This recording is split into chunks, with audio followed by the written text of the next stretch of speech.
Welcome back to my channel. আজকে চলে এলাম শুভ দিনে। তো দোকানটার নাম যেরকম ইউনিক, দোকানের প্রোডাক্টগুলো সেরকমই ইউনিক। তো সামনেই 25শে ডিসেম্বর রয়েছে, ক্রিসমাস ডে। যারা এটা পালন করো বা কেনাকাটা করো, অবশ্যই কিন্তু চলে আসো এগরাতে শুভ দিনে।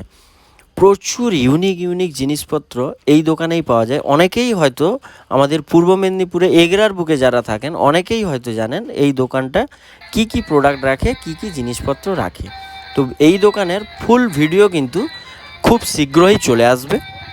তো এখন অনলি ফর ক্রিসমাস ডের যে বিভিন্ন ধরনের unique Christmas tree, Santa Claus থেকে, সান্টা ব্লেল থেকে বিভিন্ন ধরনের যে নতুনত্ব জিনিসপত্র এসছে 25শে ডিসেম্বরের কেনাকাটার জন্য, সেগুলোই দেখাচ্ছি। আপনারা অবশ্যই চলে আসুন। এখানে কিন্তু পাইকারি খুচরো দুটোই বিক্রি হয়। দাদার কাছে বাপ্পাদা, ওনার যিনি রয়েছেন ওনার নাম বাপ্পাদা। দোকানের নাম শুভদিন। মিলনী ঢোকার মুখে 2-3